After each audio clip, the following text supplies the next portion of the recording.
Сәлеметсіздер ме оқушылар? Бүгінгі бөлім тақырыбы тарихи шындық пен көркемдік шешім. Сабақтың тақырыбы Махамбеттің Баймағамбет Сұлтанға айтқаны толғауының композициясы. Бүгінгі сабақта меңгеретіндеріңіз эпикалық, поэтикалық, драмалық мәтіндердегі композициялық амалдарды талдау. Пазл әдісі арқылы өткен сабаққа шолу жасап көрейік. Кім деген сұраққа жауап беріп көрейік. Ықтимал жауап: Махамбет Өтемісұлы жалынды жыршы, батыр, ақберен, ақын. Қашан деген сұраққа жауап беріп көрейік.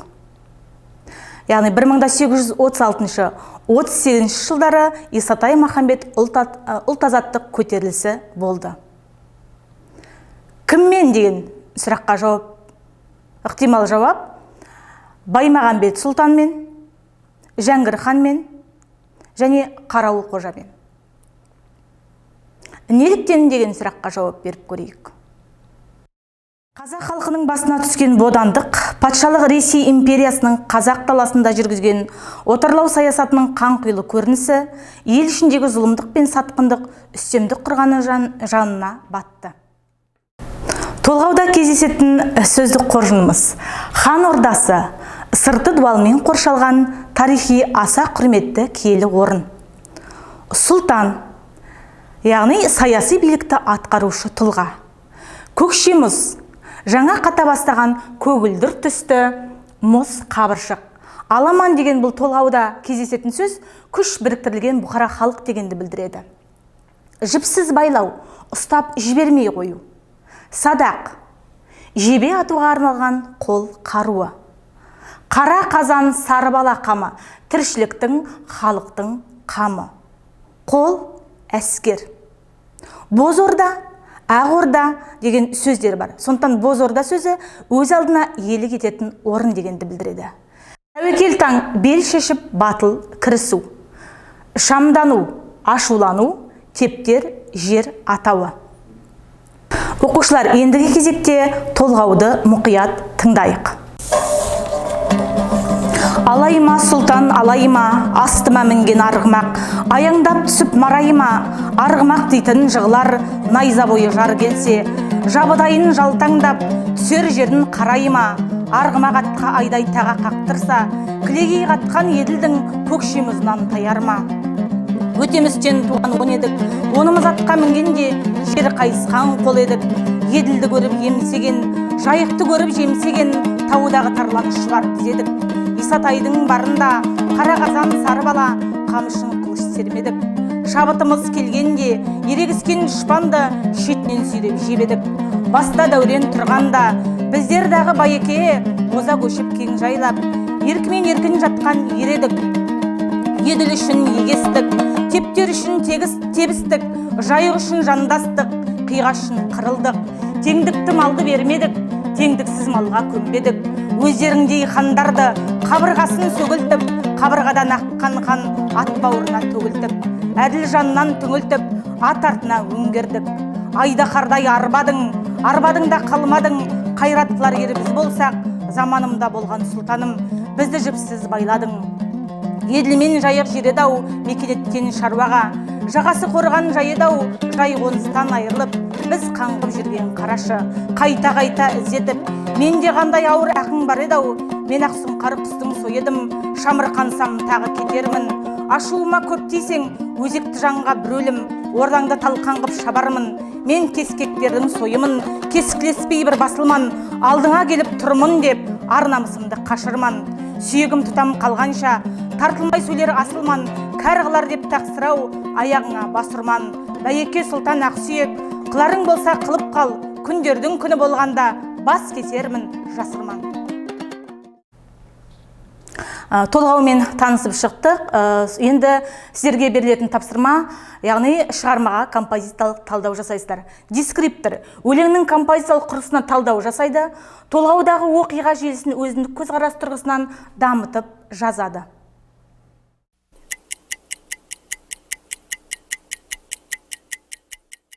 Ықтимал жауаптармен тексеріп көрейік. Шығарманың басталуы. Атаулы баласының атқа қонуы Өтемістен туған 10 екендігі. Шығарманың дамуы. Еділ мен жайық үшін күрескен айқас, қара қазақ баласын хан ұлымен тең көруі. Шығарманың шиеленісуі. Еділ жайық қоныстан айырылған кедей шаруаның күйі. Жай қоныстан айырылып жалғыздықты кешкен Махамбет. Шығарманың шарықтау шегі. Батырдың дұшпанға қылыш сермеуі. Баймағамбет сұлтанның озбырлығына халық атынан сөйлеп сес көрсетуі. Шығарманың шешімі. Залым төреге қаймықпай сөйлеген өр рухты ақын, тәуекелге бел байлаған батыр. Теңгерім дөңгелегі арқылы мына сұрақтарға жауап беріп көрейік. Біз композициялық талдау жасадық. Махамбетті қайғысына көрдіңіздер толғауда. Баймағамбет сұлтанның әрекеті қандай болды? Ықтимал жауаппен салыстырып көрейік. Махамбет қаймықпай сөйлейтін рухты батыр, жауынгер ақын екен. Баймағамбет сұлтан зұлым төре, қара басының қамын ойлаған би сұлтан. Екінші тапсырма 3 қадам кестесіне негіздеп, шығармаға дәйектеме талдау жасаңыз. Дескриптор өлеңнің эпикалық, поэтикалық, драмалық сипатын табады, көркемдегіш құралдар тауып мысал келтіреді. Бірінші қадамда шығарманың эпикалық кезеңін сипаттаңыз. Екінші қадамда поэтикалық тіліндегі көркемдегіш құралдарға мысал келтіріп жазыңыз. Эпитет, метафора, ассонанс, аллитерация, яғни қайталаудың түрлері. Үшінші қадам ақын толғауынан драматургиялық кезеңді білдіретін өлең жолдарын толғаудан тауып жазыңыз.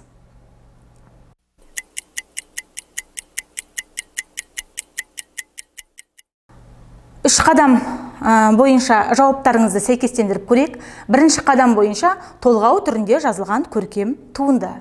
Екінші қадамда толғаудан эпитет, яғни арғымақ атқа алтыннан таға қақтырса, кілегей қатқан елдің көкше мұзынан таярма.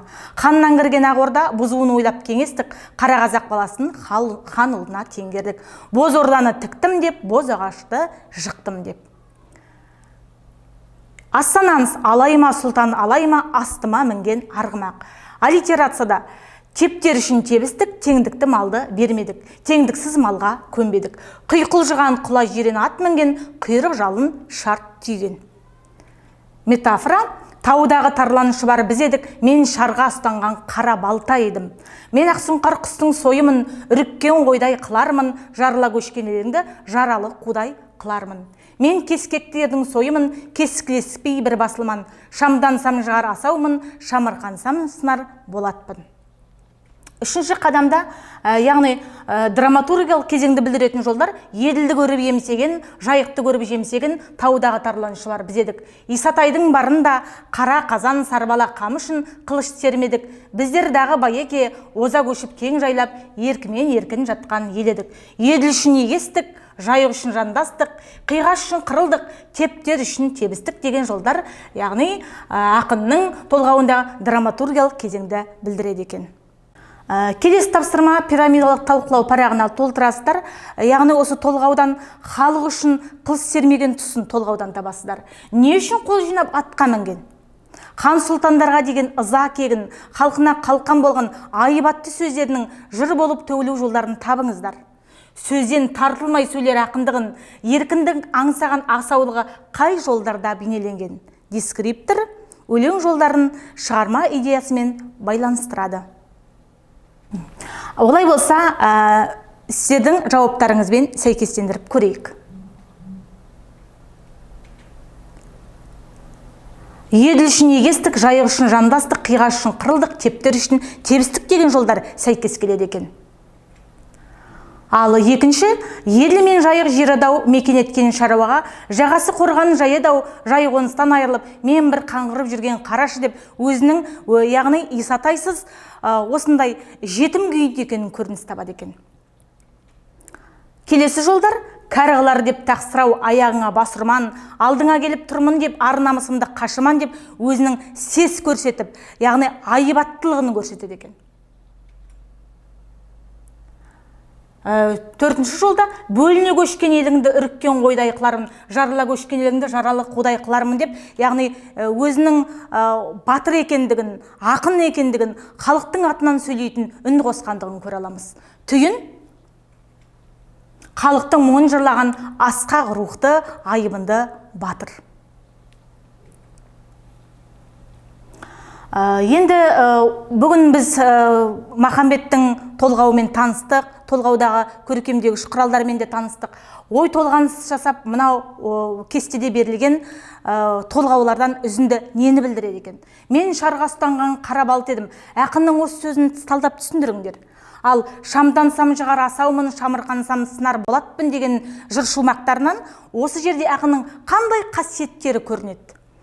Мен кескектердің сойымын кескілеспей бір басылмам деп өр рухпен айтылатын жолдарынан қалай түсіндірер едіңіздер? Бойың жетпес биікпін, бұлтқа жетпей шарт сынбай деген жолдарында ақын ненің биіктігін айтып отыр? Ал олай болатын болса, дұрыс жауаппен сәйкестендірейік. Мен шарға ұстанған қара балта едім дегенде ел мүддесі үшін қызмет етуге дайын ер сарбаз екен және исатайсыз жетім екендігін өкінішпен білдіреді екен. Мен кескектердің сойымын деп, яғни ақын өзінің метафора кескілеспей бір басылман жолдарында жаны күйініп, халықтың азаттығын көрсеткен ер жүректі батырдың ерлігі, дұшпанға деген ыза кегін аңғарамыз. Азаттық үшін алысқан, ел үшін егесіп, еш нәрседен тайынбайтындығын суреттейді екен. Шамдамсан жығар асаумын, шамырқансам сынар болатпын деген жолдан жауынан өзін биік етіп көрсететін қайрат, жігер, ар намыс, жаудан тайсалмай ер мінезі асқақ рухпен байқалады екен. Бойың жетпес биікпін, бұлтқа жетпей шартсынбай деген жолдары арқалы ақынның қарсыласқан жауға қасқайып тұрып есесін жібермейтін болмысын көрсететін болса, өзінің кім екендігін, не үшін күресетіндігін айқын дәлелдеп тұр екен. Кері байланыс, толғауды оқу барысында алған ақпаратымызды тұжырымдап, өз жетістігімізге баға беріп көрейік. Біз бүгін толғаудан ақынның қайсар, өжет, өр мінезді, елім, жерім деп аңсаған батыр ұлын көре алдық. Білім тақырып бойынша алған ақпаратым. Эмоция сабақтағы көңіл күйім. Баға жетістігіме баға. Сын өз бойымда нені дамытам? Маған келген жаңа ой.